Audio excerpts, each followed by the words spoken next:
ನಿನ್ನೆ ದಿವಸ ಮಾನ್ಯ ಜಿಲ್ಲಾಧಿಕಾರಿಗಳ ನಿರ್ದೇಶನದಂತೆ ಸ್ವಲ್ಪ ಮಾರ್ಕೆಟ್ ಇಂಟೆಲಿಜೆನ್ಸ್ ನಮಗೇನು ಬಂದಿತ್ತು ಆ ಪ್ರಕಾರವಾಗಿ ನಾವು ಈ ಶಿವಮ್ ಅಸೋಸಿಯೇಟ್ ಏನು ಕಂಪನಿ ಇದೆ ಆ ಕಂಪನಿಗೆ ಏನು ಶಿವಾನಂದ್ ನೀಲ್ನವರವರು ಏನು CMD ಅಲ್ಲಿ ನಾವು ಒಂದು ಪ್ರಾಥಮಿಕ ತನಿಖೆಯನ್ನು ನಾವು ಸಹಕಾರಿ ಇಲಾಖೆ DR ಅವರು ACP ಮಾರ್ಕೆಟ್ ಅವರು ಆಮೇಲೆ ಈ ಜ್ಯೂರಿಸ್ಡಿಕ್ಷನಲ್ CP ಅವರು ಹೋಗಿ ಇನ್ವೆಸ್ಟಿಗೇಷನ್ ಅನ್ನು ಪ್ರಾಥಮಿಕವಾಗಿ ನಡೆಸ್ಕೊಂಡು ಬಂದಿದ್ವಿ.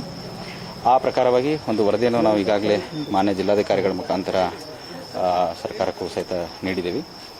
ಈ ಒಂದು ಹಂತದಲ್ಲಿ ಮಾನ್ಯ ಜಿಲ್ಲಾಧಿಕಾರಿಗಳ ಒಂದು ನಿರ್ದೇಶನದಂತೆ ನಮ್ಮ ARCS ಅವರು ಏನಿದ್ದಾರೆ ಅವರಿಗೆ ಒಂದು ಅಥರೈಸೇಷನ್ ಅನ್ನು ಕೊಟ್ಟಿದ್ದಾರೆ. ಆ ಪ್ರಕಾರವಾಗಿ ಅವರು ಒಂದು FIR ಅನ್ನು ಮಾಳಮಾರುತಿ ಪೊಲೀಸ್ ಸ್ಟೇಷನಲ್ಲಿ ನೀಡಿದರು. ಆ ಪ್ರಕಾರವಾಗಿ ಏನು ನಮ್ಮ ಶಿವಾನಂದ್ ನೀಲ್ನವರಿದ್ದಾರೆ ಅವರನ್ನು ಈಗ ಪೊಲೀಸ್ ಇಲಾಖೆ ಬಂಧಿಸಿದೆ.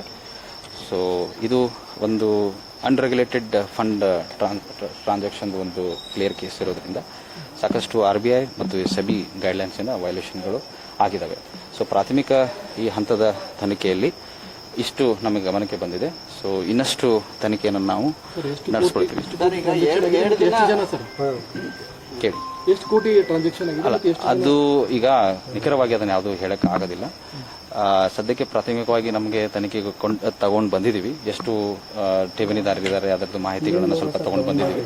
ಸ್ವಲ್ಪ ಅದನ್ನ ಮಾಹಿತಿಯನ್ನು ಈಗ ಅವರು ಕರ್ಕೊಂಡು ಬಂದಿದ್ದಾಗೆ ಸ್ವಲ್ಪ ಇನ್ವೆಸ್ಟಿಗೇಷನ್ ಆದಮೇಲೆ ಸಂಪೂರ್ಣವಾದ ಮಾಹಿತಿ ನಮಗೆ ತಿಳಿಯುತ್ತದೆ. ನಾಳೆ ಮಾನ್ಯ ಜಿಲ್ಲಾಧಿಕಾರಿಗಳು ಹಾಗೂ ಮಾನ್ಯ ಪೊಲೀಸ್ ಆಯುಕ್ತರು ಇಬ್ಬರು ಸಹಿತ ತಮಗೆಲ್ಲ ಒಂದು ಪ್ರೆಸ್ ಮೀಟ್ ಮಾಡಿ ಇನ್ ಡೀಟೇಲ್ ಏನು ಆಗಿದೆ, ಆಗು ಹೋಗುಗಳು ಎಷ್ಟಾಗಿದ್ದಾವೆ ಏನೆಂಬುದನ್ನು ಮಾಹಿತಿಯನ್ನು